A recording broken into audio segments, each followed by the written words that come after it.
మీరు దోసుకోవడం తప్ప ప్రజలకు ఒక మంచి చేసింది లేదు. మంచి అన్ని కట్టిన కాంగ్రెస్ వాడు పెట్టినటువంటి ఎయిమ్స్ లో సూదిప్పించుకొని కాంగ్రెస్ ఏం చేసింది అంటాడు అదే నరేంద్ర మోడీ.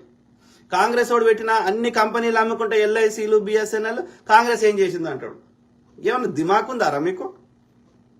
సో ఆ క్రమంలో ఇప్పుడు ఏది అస్సాంలో రాహుల్ గాంధీ పర్యటనకు పోతే భయభ్రాంతులకు గురి చేయడం, కాంగ్రెస్ కార్యకర్తలను కొట్టడం, ఏంది గుండాయిజం ఏంది, రౌడీజం ఏంది?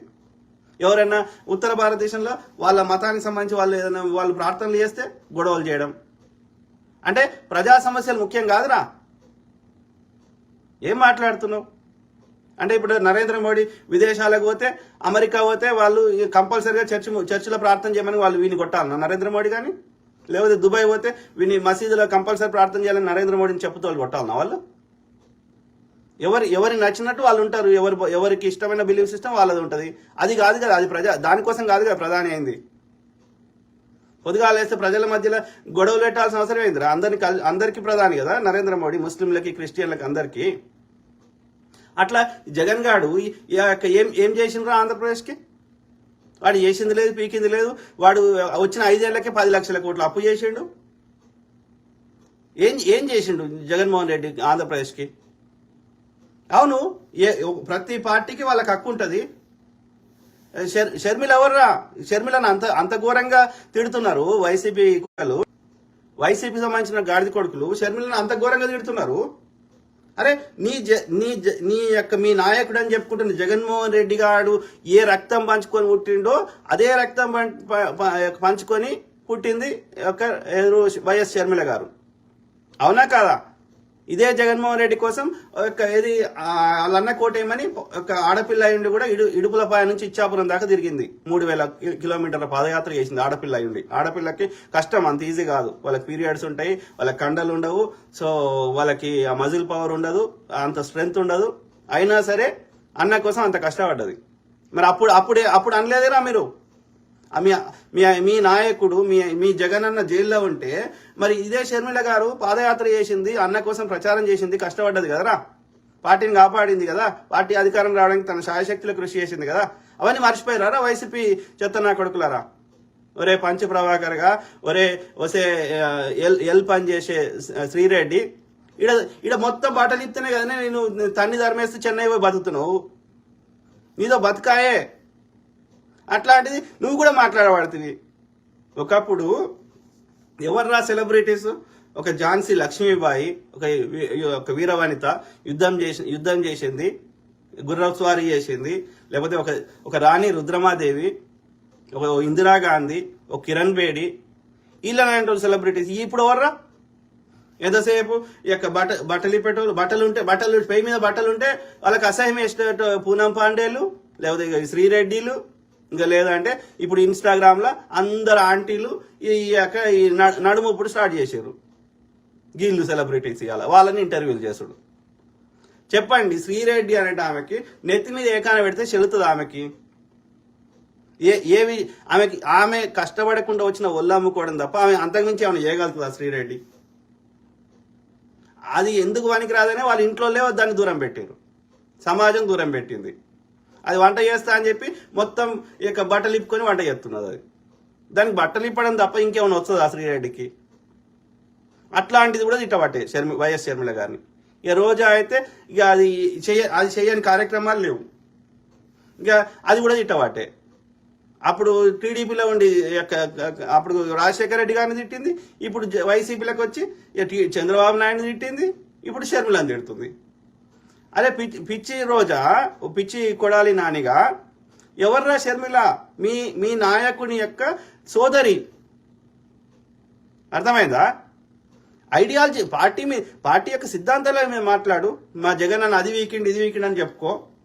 పొద్దుగాలేస్తే వ్యక్తిగతంగా ఒక సభ్య సమాజం మాట్లాడుకోలేని విధంగా అది పర్సనల్ లెవెల్ అంత ఘోరంగా తిట్టాల్సిన అవసరం ఏం వచ్చిందిరా? ఇంకా మళ్ళీ ఇప్పుడు పార్లమెంటులో మేము కాంగ్రెస్ ప్రభుత్వాన్ని కూలుస్తాం. నీకు ఓడిచ్చిండ్రు నాకు? ప్రజలు ఎన్నుకున్న ప్రభుత్వాన్ని కూల్చే హక్కు మీకు ఓడిచ్చిండు. అట్లయితే మీ పార్టీలను భూస్థాపితం చేస్తారు ప్రజలు. కర్ణాటకలో వేసారు కదా, కర్ణాటకలో ఇట్లనే కాంగ్రెస్ ప్రభుత్వాన్ని కూలిస్తే, కుమారస్వామి అండ్ కాంగ్రెస్ ప్రభుత్వం కలిసి ప్రభుత్వం ఏర్పాటు చేస్తే కూలిస్తే ఏం చేసారు ప్రజలు? మళ్ళా లేవకుండా కొట్టిరు కదా. ప్రధానమంత్రి అయ్యుండి ప్రధానమంత్రి బాధ్యతలను పక్కగా పెట్టి ఎస్పీజీ బలగాలను పెట్టుకొని 21 రోజులు రోడ్ల పంటి తిరిగినా ఓటుకు 12,000 వంచినా ఓట్లేసిరారా ప్రజలు? తెలంగాణలో పొద్దుగాలు వేస్తే ఈ యొక్క కాంగ్రెస్ మీద బురదాలినా వేసిరారా ఓట్లు? చెప్పండి రా, బీజేపీ ఆడపాడైందో చెప్పుర్రి, మీకు దండం పెడతా. వాళ్ళు బీజేపీని ప్రజలు ఎప్పుడు ఎన్నుకున్నారో చెప్పండి. ఇందిరాగాంధీ గారు చచ్చిపోయినాక 1984లో ఏది బీజేపీకి 2 సీట్లు వచ్చినాయి, 2 సీట్లు, మొత్తం 565 ఎంపీ సీట్లల్లా. అట్లా నువ్వు ఎప్పుడైనా తీసుకోండి, బీజేపీ అనేది ఒక పార్టీ ఒక పేరు మీద అన్ని చెడ్డ పనులు చేస్తుంది. ఈ చెడ్డ పనులు చేసిన తర్వాత ఇదేది ఈ పేరు మీద మళ్ళీ ఓట్లు అడిగితే ఓట్లు పడాయి అని చెప్పి మళ్ళీ కొత్త పార్టీ పెడుతుంది. అర్థమైందా? ఎన్ని పార్టీల పేరు మార్చిందో. హిందూ మహాసభ అని పెట్టింది ఫస్ట్, ఓకే. హిందూ మహాసభ తర్వాత వాడు భారతీయ జనసంఘ అని పెట్టిండు. ఏది వినాయక దామోదర్ సావర్కర్ అంటోడు ఏది హిందూ మహాసభ పెట్టిండు. వాడు ముస్లిం లీగ్ పెట్టినాక వీడు పెట్టిండు ఏది దానికి కాంపిటీషన్ గా. తర్వాత ఏది పేరు శ్యామా ప్రసాద్ ముఖర్జీ అనేటోడేమో ఏ పార్టీ పెట్టిండు? భారతీయ జనసంఘాన్ని పెట్టిండు లేదా జనసంఘాన్ని పెట్టిండు. తర్వాత ఎమర్జెన్సీ పీరియడ్, అదే ఇందిరాగాంధీ 1977 తర్వాత వాడు మొరార్జీ దేశాయ్ వానికి చెప్పకుండా ఆమె బ్యాంకులు జాతీయకరణం చేసిందని చెప్పి వాడు అప్పుడు ఆర్థిక శాఖ మంత్రి డిప్యూటీ ప్రధాని ఉండే మొరార్జీ దేశాయ్. వాడు ఈ యొక్క జార్జి ఫెర్నాండేజ్, ఈ భారతీయ జనసంఘ్ సంబంధించిన వాజ్పేయి, ఇట్లా 3-4 ఆయన కిసాన్ మోర్చాకు సంబంధించిన ఆయన పేరు ఏదో ఉండే. సో ఆయన వీళ్ళందరూ కలిసి ఇది ఈ యొక్క కరణ్ సింగ్ వీళ్ళందరూ కలిసి జనతా పార్టీ అని పెట్టారు. అది 3 ఏళ్ళు కూడా గవర్నమెంట్ రన్ చేయలేకపోయారు. ఆయనతో జనసంఘ్ పోయింది, జనతా పార్టీ పోయింది, అంతకుముందు హిందూ మహాసభ పోయింది. ఆ తర్వాత ఇప్పుడు 1980లో భారతీయ జనతా పార్టీ అని 2 ఆర్యబాపనులు, ఒక ఆయన వాజ్పేయి, ఇంకో ఆయన మహోపాధ్యాయ అని కలిసి ఇప్పుడున్న బీజేపీని పెట్టారు. ఇంకా అప్పటి నుంచి ఎప్పుడు ఓట్లు అడిగినా వాళ్ళకి ఓట్లు వాళ్ళే. కాంగ్రెస్ మీద స్కాములని బాగా బురదల్లి అట్లనే గుజరాత్ను బాగా అభివృద్ధి చేసినామంటే ఏదో మరి బాగా వరుతుండే కదా, ఏమన్నా చూద్దామని ఒక ప్రయత్నం ఇచ్చారు. గంతకు మించి కాంగ్రెస్ మీద నెగిటివ్ గా బురదల్లి గెలిచాడు తప్ప వాడు మతం పేరు చెప్తే ఏనాడు ఓట్లు వాళ్ళే బీజేపీకి.